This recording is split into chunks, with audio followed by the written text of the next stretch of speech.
Well, hey guys, welcome back to another video. So as the title suggests, it's been 8 months since I got my hands on the Nikon Zf. Here it is right here in my hands.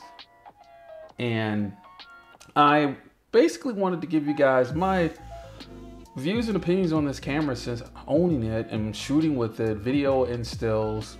And I'll be sending some videos and stills across the screen as the review, and I'm gonna call this a review, goes on, because I've had it long enough to at least give what I consider an initial review. Because I think initial review should be at least 6 to 12 months of use, in my opinion. And so basically what I want to do is I want to go through what I think Nikon has done here and what Nikon should be doing next.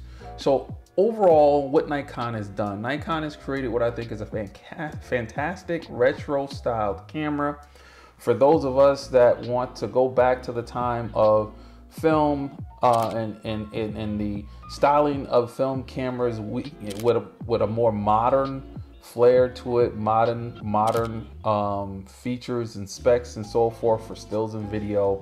That's what you have here. Now, as you guys know, I primarily shoot Fuji, and so when I think of this camera, it instantly leads me to at least 2 cameras on the Fuji line, which is the X100 series and the X Pro series. How they have kind of vintage looks to them with the dials and knobs, like this camera has here with the dials and knobs. And you know, even its look, actually, the fact that it's brass is on it and the buttons are brass and it's a heavy metal body in a lot of cases, gives it that old film feel, again, with some modern day specs. One, the fact that it's not film, the fact that it is a full frame with a 24 megapixel sensor on it, the fact that it's EVF is fantastic to look through because of the brightness and the amount of dots, millions of dots that it has. And I'm not big into specs like that, but more I'm big into just how things feel, how it works, and how I'm able to maneuver with the camera to get the content I want. And when it comes to the body, I will say it was true to styling. I didn't quite like it without the grip, which is why it has the grip on it, and that adds to my ability to really enjoy this camera. When it comes to its features and so forth, the customization of this camera is unreal. You can do a lot of customization to this camera than I thought you could, especially someone who also has a Z8, which is very customizable, more so than this, of course. You know, more banks that you can save than where this doesn't really have more than the one that it comes with. It still gives you a lot of customization that you can set this camera up, set up the quick menu on it, and using the I button on the back of the camera to be able to have this camera set up and perform the way you want it to. So much so that I was able to set this camera up using the dials, the front and back command dials, the same way I use my Fuji cameras, and that includes my X100V and my X Pro 3 and my X106. So when it comes to what they've given you here, there's a lot of things that's right about this camera that I really like, and there's some things that I wish they would have done maybe a little bit differently. One of the things that I think that I liked and didn't know I was going to like, of course, is the fact that on this button right here, you can actually go from video to stills, but to black and white stills. I think that's great. What I don't think is great about it is that's all you can do there. It'd be nice to see a firmware update and allow you to actually program that feature to do something else other than black and white. That would be cool. Maybe a profile you've set up and put into the camera, because there's a lot of them in here that you can utilize and input yourself, and maybe give you the option to choose what you want that to be. That would be nice.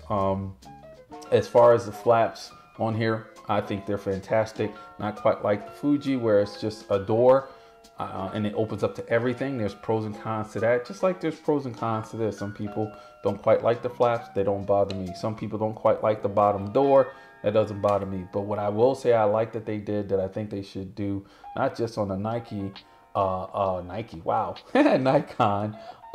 branded cameras, but for all of them, that where you have a single SD slot I think they all should consider doing what Nikon did here and putting in a mini SD as technically a second card.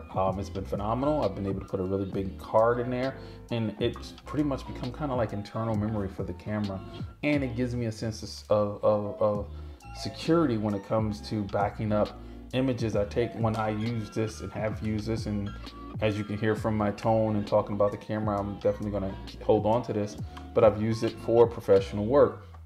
Now, all that being said,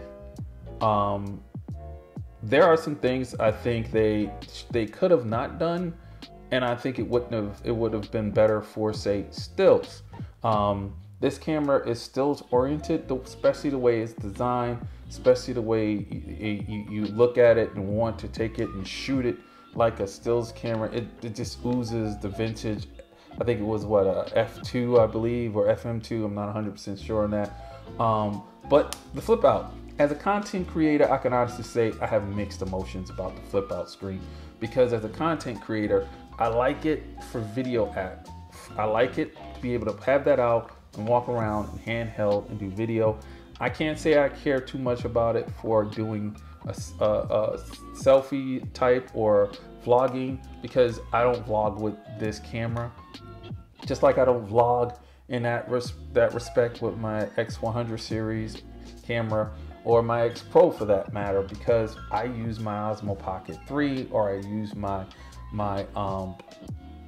Hero 10 to kind of do my talking head POV when I'm out and about and I want to capture that content. But I do like the fact that a flippy screen as a content creator gives me the ability to handhold the camera like this and be able to give myself more of a steadier hold. But I can also do that with a flip up screen, and I actually would have preferred the flip up screen like we have on the X Pro, or I should say X100 series.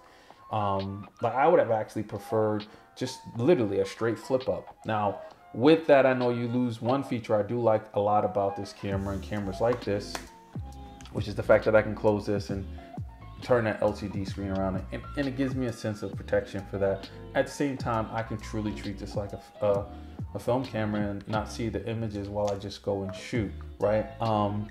The other thing that I think is really good about this camera, that it was a surprise to me, because again, I've been shooting in Fuji for a number of years now.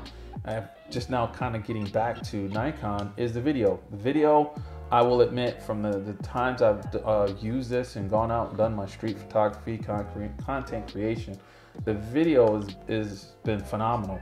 But I kind of expected that, because in a lot of cases, the video setting or video specs on this camera is very similar to what I have on my Fuji cameras, and it produces really good quality video. Now granted, this is a full frame sensor, so it's different than a APS-C sensor, because again, it's a bigger sensor, bigger pixels, more information. The image quality is different. So now that we've kind of gone through what I like what they did and what I don't quite care for, and what surprised me about this camera, here's what I think Nikon should do or should have done with this camera. So we all know the Z6 III is out, and with that came a slew of videos from content creators, YouTubers, and about, do we need a Z7 III? With the Z8 out or Z8 out, it pretty much gives you everything that the Z6 doesn't give you, as well as a higher megapixel sensor. So a lot of folks are saying there probably won't be a Z3 for those folks who don't really care about the video qualities of the Z6 III. You just go ahead and get the Z8. Well, I can honestly say, I think Nikon is sitting on an opportunity here with the Zf. I think if they came out with a Zf with a high megapixel sensor, I believe it's 45 megapixels that's in their high megapixel cameras, like the Z8, the Z9, the Z7 II. Why not come out with a ZF Plus or a ZFX for extra, or I guess you could say ZFR? That's a high megapixel sensor. I think that would be phenomenal with this camera. with all of the updates it has on it internally, the specs, the video and stuff like that. You could choose to use a video if you want, but it is definitely more stills oriented. And then you go ahead and give it a high megapixel sensor. You have pretty much, I think, solved the question of, do we need a Z7 III or not? No, we don't. I honestly think that if they came out with another version of the ZF and a high megapixel sensor format, all of those folks out there who want a Z7 will have this. Now, granted, you won't have the body styling and the grip of the Z7 II, but I think if you go ahead and get a grip like I have on this, you kind of pretty much solve that, especially with the small rig here. It gives me the Arca Swiss on the bottom, you know, and you have other different grips that'll definitely come out, allowing you to do different things when it comes to your photography, like landscape and so forth and so forth. But what do you guys think? Do you think that the next camera actually shouldn't be a Z7 III, but expand on the ZF line? Give me a high megapixel ZF and give me a low megapixel ZF. I can honestly say it's the same as what I believe Sony has done with one of their cameras that still can be bought today, that's like 10 years old. I think it's the RX1 and the RX1R, where you have your difference in megapixels between the two. Now that, of course, is a fixed lens camera, but I think you can do that with this camera. Now, the keep to the body styling, and I think continue to make this camera more stills focused than video and stills hybrid focused.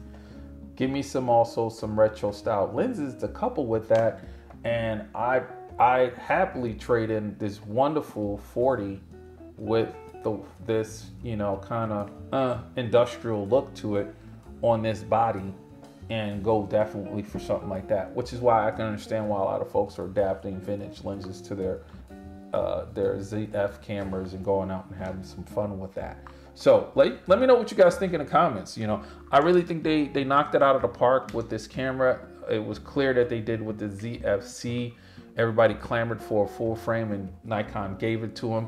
I think Nikon can up the game one more level by putting a high megapixel sensor in this and satisfy all of those folks out there who are looking for a Z7 III to come out by coming out with this instead with a high megapixel sensor, giving those folks what they want.